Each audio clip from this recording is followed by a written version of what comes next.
Play record saja. Baik, pengantar struktur data ya sudah ada di layar Anda ya, sudah kelihatan. Baik, kalau kita mendengar kata struktur data, ya kalau data kan Anda sudah tahu ya istilah data kan ya. Data itu apa sih? Ya, kalau Anda belum tahu istilah data, ya kira-kira apa ya data? Ini struktur data kan berkaitan dengan data, betul ya?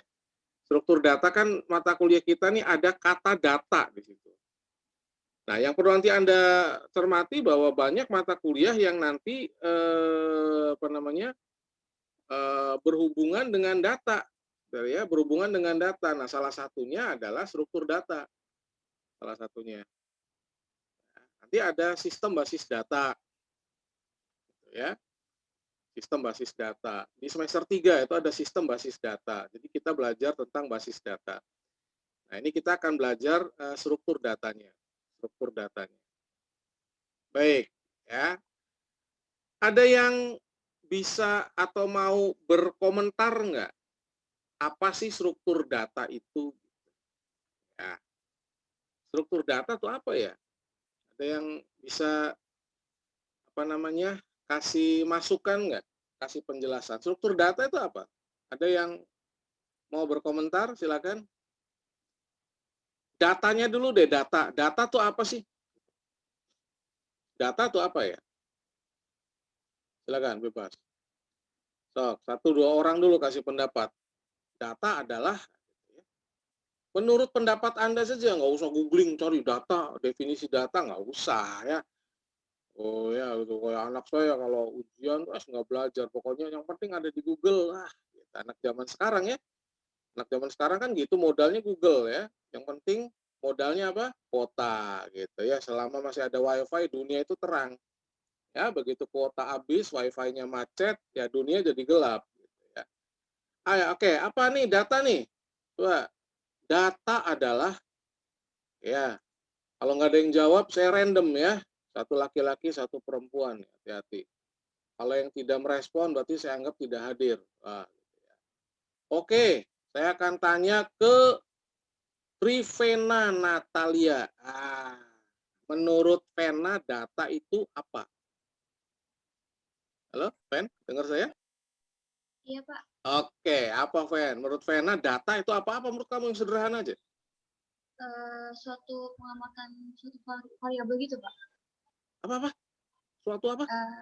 Suatu pengamatan variabel terbentuk apa gitu? Suatu pengamatan variabel.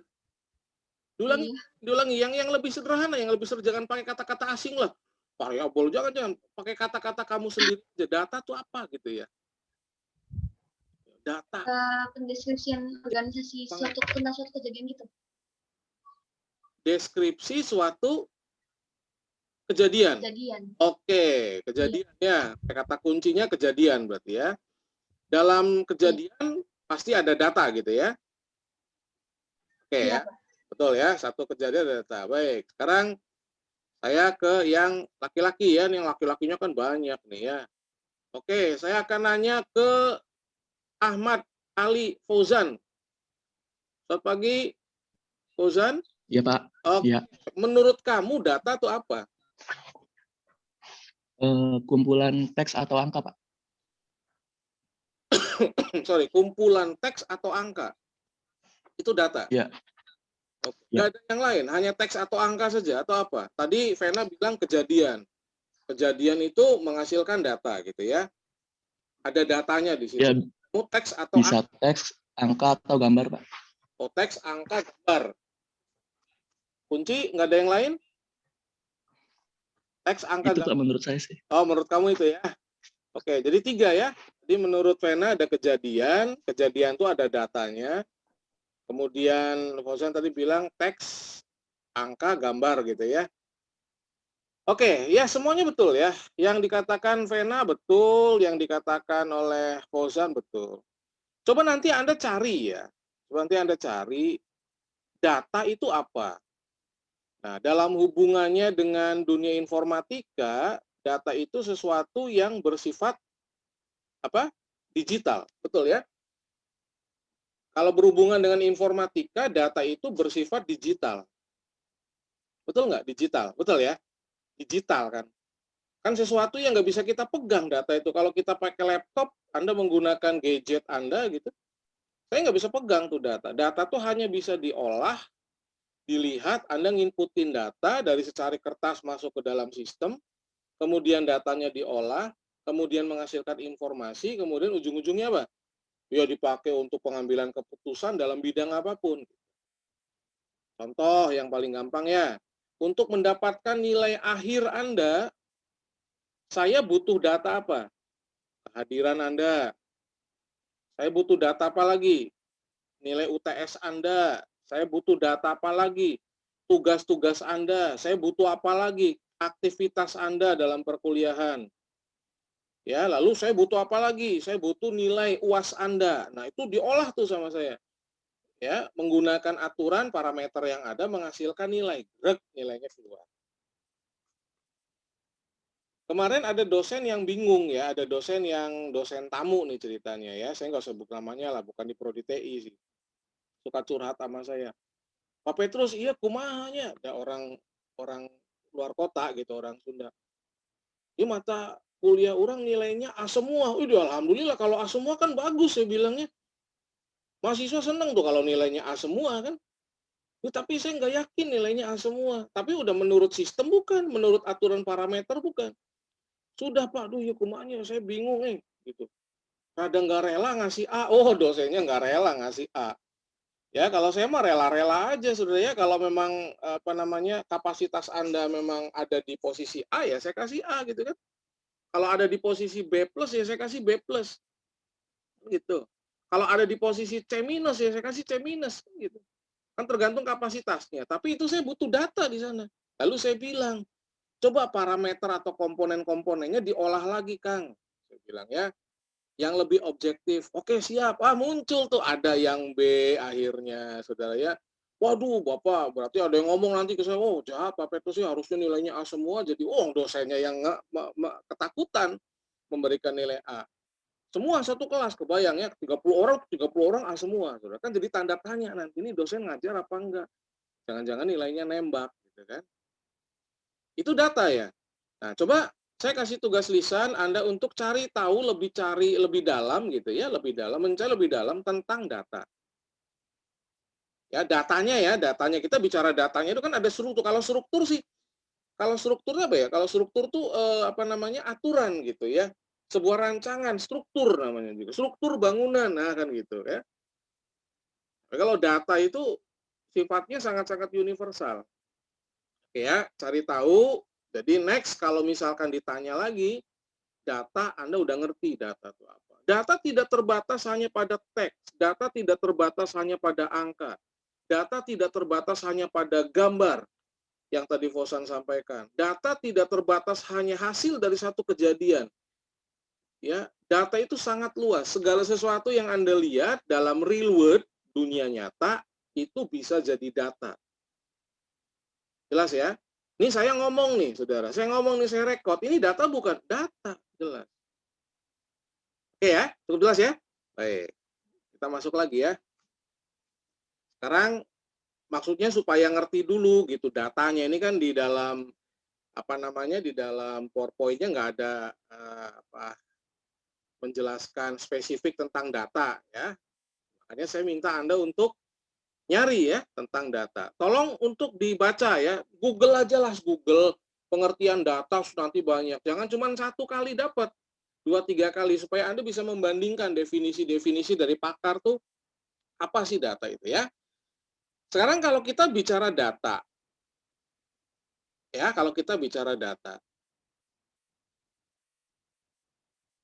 Fauzan dapat nilai UAS 90. Contoh, itu data ya. Bagaimana supaya dia bisa menghasilkan nanti nilai akhir? Kan nilai akhirnya nggak 90. Lihat kehadiran, lihat tugas, lihat UTS, dan yang lainnya, baru muncul nilai akhir. Untuk bisa dapat nilai akhir, maka datanya kudu disimpan. Saudara. Dan segala sesuatu yang disimpan harus bisa diambil. Betul nggak? Betul ya? Definisi menyimpan itu apa? Nanti wah Anda lihat lagi muncul Wikipedia KB ya, nanti kamus besar bahasa Indonesia gitu kan. Menyimpan itu apa? Ya, save gitu ya. Kalau Anda nge-save itu nyimpen. Ngetik pakai word processor ya, Microsoft Word. Anda save itu nyimpen dia. Nah, segala sesuatu yang disimpan itu harus bisa di-retrieve. Diambil lagi, dipanggil lagi. Kalau tidak bisa diambil, itu bukan menyimpan namanya. Membuang.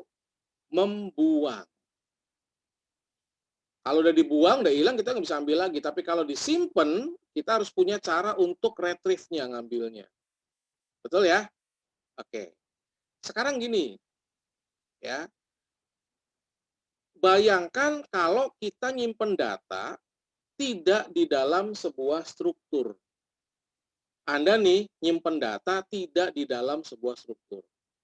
Oke ya, sekarang saya tanya lagi ya, Yang perempuan dulu, yang perempuan. Yang perempuan selain Venus apa lagi ya? Yang rasa perempuan? Siapa? Perempuan muslimah ya, ada ya, Ananda muslimah ada hadir ya? Ada, Pak. Ada, ya baik. Muslimah kan punya lemari pakaiannya di rumah pasti ya, punya kamar sendiri Ya. kan ya, punya lemari pakaian. Nah, kalau Anda nyimpen baju sehari-hari, ama nyimpen baju buat pergi, ama nyimpen baju untuk pesta, nyimpen baju untuk tidur, itu kira-kira dicampur atau dipisah? Ini muslimah nih yang jawab. Lebih baik dipisah sih, Pak. Jadi misalkan Lakukan yang kamu jangan lebih baik, yang kamu lakukan itu sekarang tuh dipisah apa dicampur gitu. dipisah. Dipisah. Boleh saya tahu kenapa dipisah?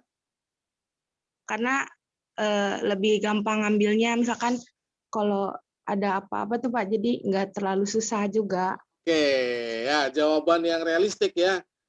Jadi biar kita ngambil sesuatu itu tidak susah ngambilnya. Oh, kaos adanya di sisi ini.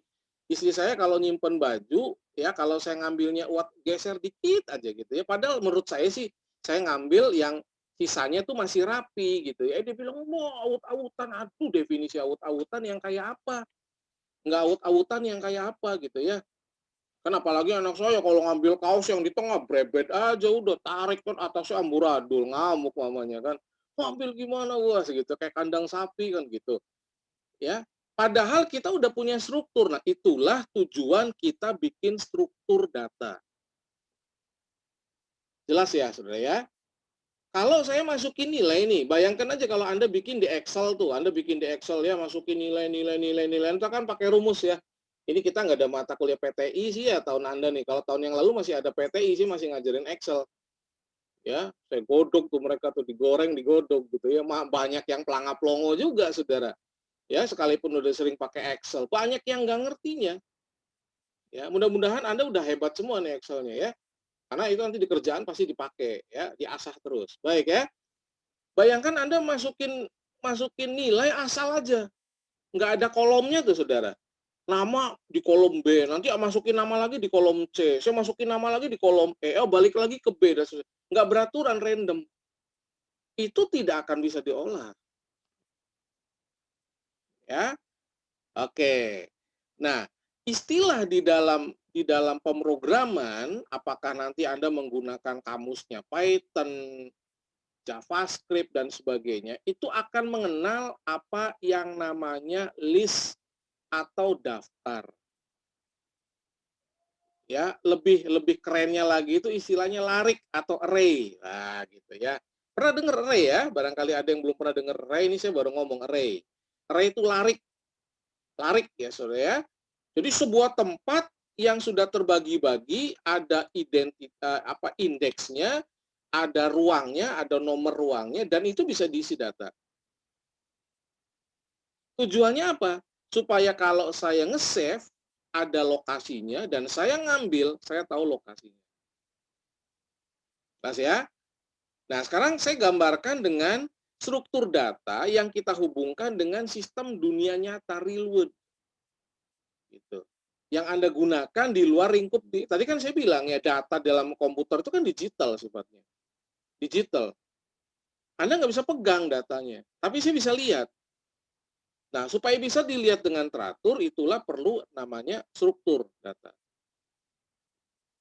Kalau Anda masuk swalayan, minimal di Alfamart lah. Alfamart apa Indomart gitu ya. Ya, model-model gitu lah ya, Alfamart, Indomart. Teratur nggak? Ibrahim Arif, bisa dengar saya? Saya nanya Ibrahim Arif, ada? Arif? Hadir, Pak. Arif, kamu pernah masuk ya ke Alfamart apa Indomart? Gitu. Kalau Anda nyari Ya. sesuatu ke dalamnya, itu gimana ya? Itu diatur rak-raknya atau enggak? Atau asal nyimpen-nyimpen barang aja? Diatur. Diatur ya?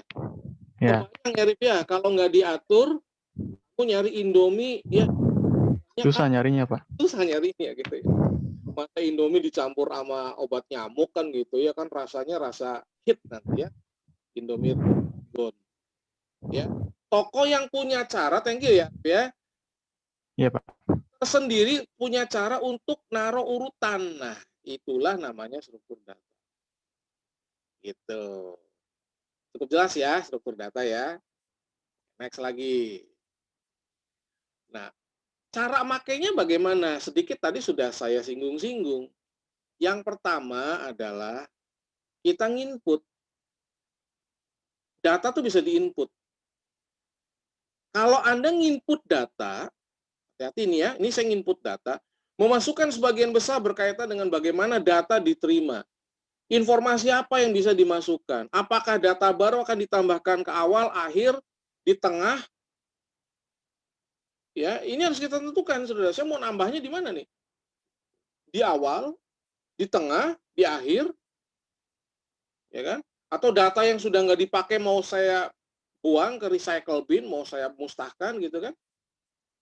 Nah, ini memasukkan informasi. Kemudian yang kedua, untuk dapat menghasilkan sesuatu informasi yang nantinya bikin orang mau ngambil keputusan dan sebagainya, maka informasi itu harus diproses. Bagaimana cara memprosesnya? Ya, kalau Anda masuk ke swalayan yang besar, saudara, Anda masuk ke swalayan yang besar, ya masuk ke, saya kalau belanja itu ke junction biasanya ya, ke junction. Enak aja sih ya, lebih nyaman gitulah ya. Apa namanya, kasirnya banyak gitu kan. Kasirnya berjalan bersamaan. Betul ya saudara ya? Kasirnya berjalan bersamaan. 5-6 kasir ya bersamaan.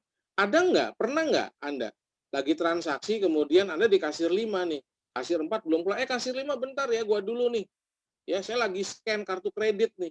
Pernah nggak kayak gitu? Ada nggak yang ngalamin itu? Nggak ada ya? Jalan aja.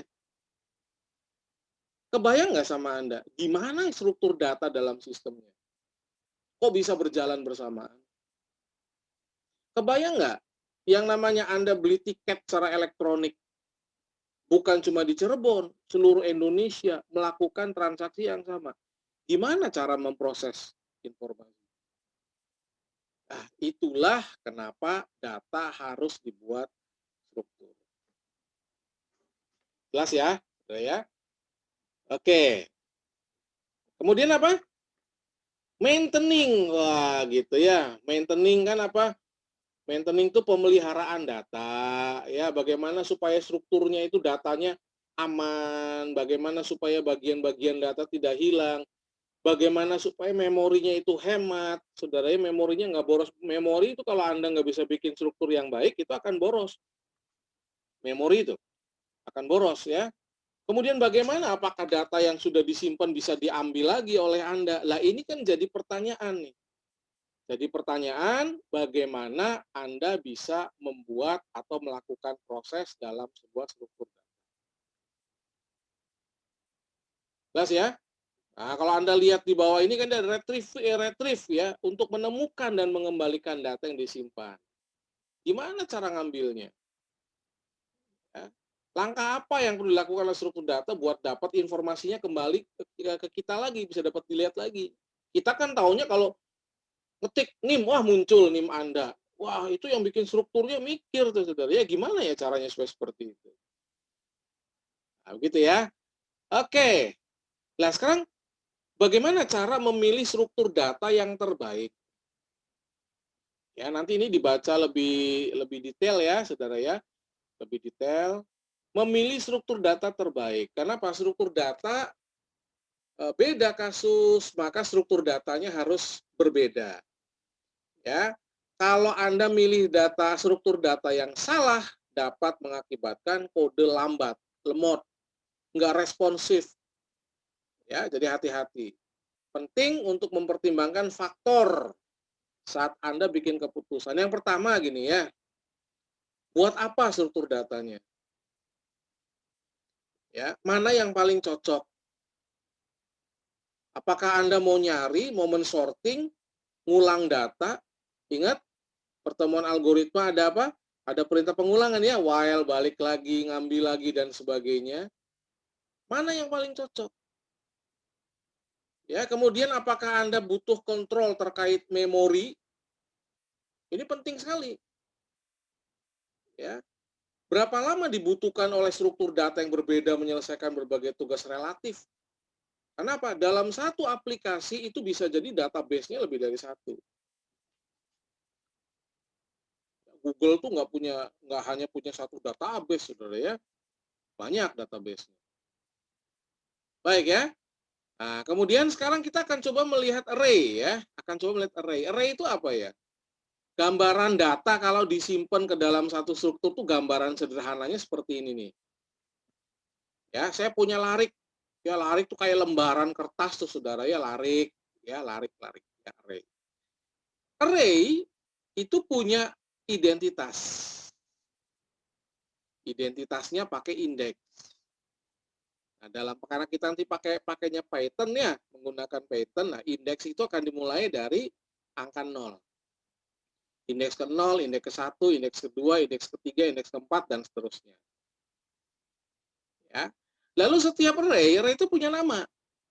Ini contohnya array name, nah, gitu. Contoh misalkan ini nilai akhir namanya. Oh, berarti ini nih array namanya nilai akhir. Indeks pertama isinya apa? Indeks ke 0-nya nih, ya. Indeks larik kedua, indeks 1 isinya berapa dan seterusnya. Jelas ya? Jadi satu larik itu ukurannya atau dimulai dari indeks yang ke 0. Ya, berakhir ini contoh indeks yang keempat. Berarti ada 5 elemen. Cukup jelas ya, saudara ya? Ini array ya, ini ya. Ada array panjangnya 5 dan sebagainya ya, dan seterusnya ya, silakan nanti bisa dilihat. Ini array satu dimensi. Ada lagi array yang sifatnya 2 dimensi. Ini kayak matriks. Pernah lihat yang begini? Pernah lihat? Anda ngelihatnya di mana? Yang gampang aja. Ngelihatnya di mana nih yang begini nih? Lihatnya kalau Anda bikin apa? Bikin tabel. Betul ya? Kan pernah pakai Excel. Oke, ini kolom A, ini kolom B, ini kolom C, ini kolom D. Ini baris 1, baris 2, baris 3 gitu ya. Ini nama gitu kan, golongan, alamat, dan sebagainya lah gitu kan. Nah, ini menjadi sebuah array multidimensi. Nantinya Anda membuat struktur itu bentuknya tabel. Elemen-elemen di dalamnya itu bentuknya tabel. Ya, array name 3, 4. Ya, dengan 3 baris dan 4 kolom. 3, 4. Nah, tabel ya, matriks. Cukup jelas ya? Gambarannya lebih jelas nih. Kalau Excel, bayangin Excel ya.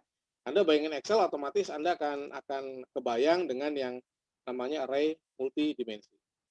Oke. Kemudian ada array dinamis ya, ini hanya tambahan saja.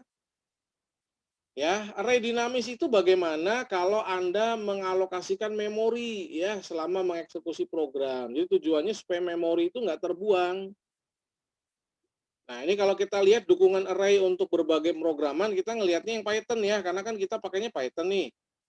Ya. Python memiliki tipe data baru yang disebut list. Nanti kita akan mulai pembelajarannya melalui list.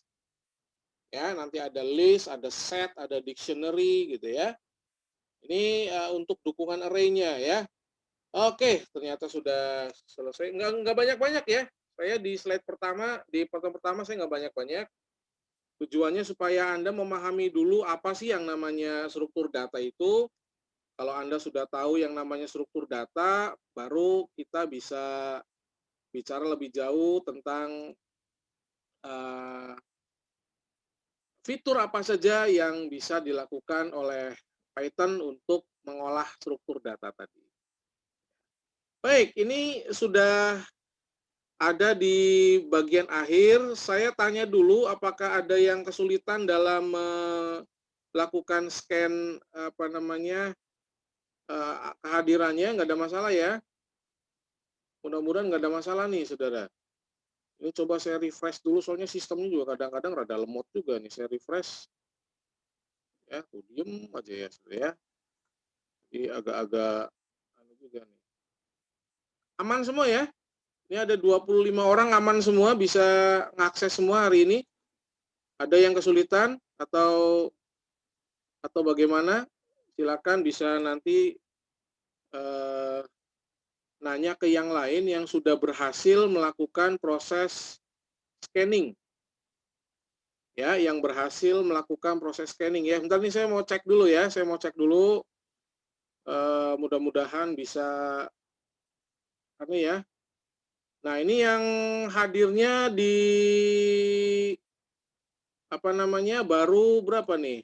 Baru 18 ya, baru 18 orang yang keterangan hadir dari jumlah berapa nih? Jumlah 25. Ya, jadi ada yang belum melakukan scanning. Ya, silakan yang belum melakukan scanning ya. Oke, komunikasi kita melalui WA Group. Saya akan tutup Zoom pada pagi hari ini. Terima kasih kehadirannya. Ini akan saya share nanti di YouTube ya. Nanti saya akan share di YouTube. Yang belum menyaksikan ya silakan nanti menyaksikan. Oke, terima kasih untuk perhatian Anda. Komunikasi lewat WA Group ya. Terima kasih untuk perhatiannya. Mudah-mudahan lancar semua perkuliahannya semester ini. Ya, saya ucapkan. Amin. Wassalamualaikum warahmatullahi wabarakatuh ya. Selamat belajar. Waalaikumsalam warahmatullahi wabarakatuh. Waalaikumsalam warahmatullahi wabarakatuh. Terima kasih, Pak. Assalamualaikum. Terima kasih, Pak. Terima kasih ya. Terima kasih, Pak. Terima kasih, Pak.